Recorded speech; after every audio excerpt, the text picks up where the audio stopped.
It is time now for CURES Cures. If you've been diagnosed with Lyme disease, you might be asking, when will I get better? Yeah, or maybe you missed it. We are joined by Dr. Jennifer Stagg, who is telling us how we can not only test for it properly, but really recover from Lyme disease. You hear all these people saying, oh, I'm tired, it's just the way it is, I have Lyme disease. It doesn't have to be that way? No, absolutely. So a lot of people, a lot of people get diagnosed quickly. They can have acute symptoms, and then they go on a course of antibiotics, kind of standard of care, and they're fine. Like this actually happened to my daughter when she was 4 years old. At 4 years old? Yeah.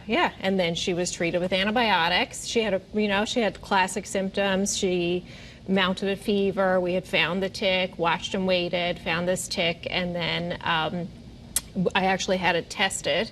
But then we didn't get the results back, and she already had symptoms. So then she got treated, and she was fine. What is it, a blood test? Yeah, so it is a blood test. So it's a pretty simple test that's like widely available. You would go to your doctor would order a test for classic Lyme disease. Okay. And so that can be, that could diagnose Lyme disease, but it could be that you could have some other infection that a tick carried, and that might not routinely get tested for. That's another So sometimes problem. it could be missed. So that's one thing at Whole Health in Farmington. You guys will do a lot more testing, so you might find it easier. Right. But what do you do? Let's talk about right now.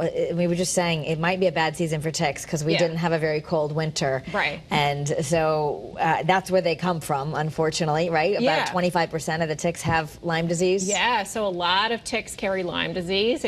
Some statistics are up to 40% of ticks carry infections here in Connecticut.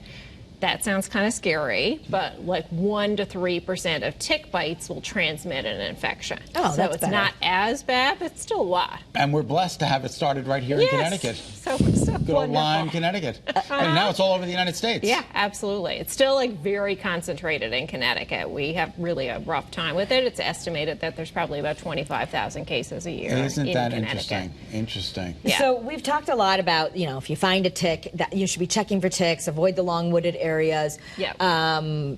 Use your bug spray, and even as a naturopath, you'd be telling us use bug spray or something else. Yeah, and there are a lot of different options. So if you're going to use like a product that has DEET in it, like yes, that's going to really protect against getting bitten by a tick. If you're going to use that product, just spray it on your clothing, not like on your skin. Okay. So that's one tip. But there are some really nice natural products that do protect against ticks as well. You may not know the answer to this, but our pets, can they get Lyme disease as well? Yeah, they can for sure. There are vaccines for dogs for Lyme disease, but they can still, it's not 100%. Right, exactly. Yeah.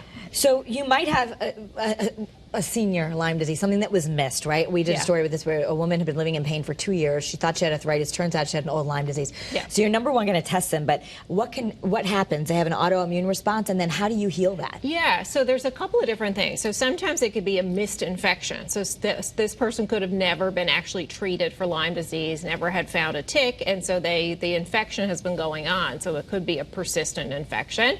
For some people, though, they actually got treated for Lyme disease, took the standard course of antibiotics, but then they have what's called post-treatment Lyme syndrome, and it is more of an immune response that's almost similar to kind of like an autoimmune condition, and naturopaths do a really good job with that. If we're not sure if the tick has Lyme, who knows if they have the disease or not? Is there something we should do? Yeah, so if you actually find the tick, and first of all, you want to remove it as soon as you can, get that tick off, and then you can actually take it to your local health department, and they will send it off to New Haven, to the Connecticut Agricultural Experimental Center, or experiential. Anyway, it's totally free service, and then you'll get an email back telling you if that tick actually contained any bacteria. Terrific. Okay. So, and we're going to take a little deeper dive. You definitely want to listen to the CURES podcast. Coming up, Dr. Stagg is going to go a little more in depth. We'll have a little bit more time just to get through it all, what supplements you might want to be taking. Bottom line, if you're still suffering, you don't need to be. Yeah, absolutely. And they communicate on the app TikTok? Is that right? Yes. Okay, I just wanted to make sure. Of course. I have to use that joke whenever I can, Doctor. Thank you. I appreciate that. Another danger of social media. All right. To learn more or to call Dr. Stagg yourself, you can visit wholehealthllc.com. All right. All right, well, I want to thank everyone for being back with us on this Monday. Yeah, we got another great show for you coming up this week. We hope that you'll tune in for Great Day at 9 and then Erin, join us for this second show. Great Day at 3 it's wonderful. Yeah, the one that we're ending right now because Eyewitnesses at 4 is coming up. Yeah. All right, everyone, we'll see you tomorrow.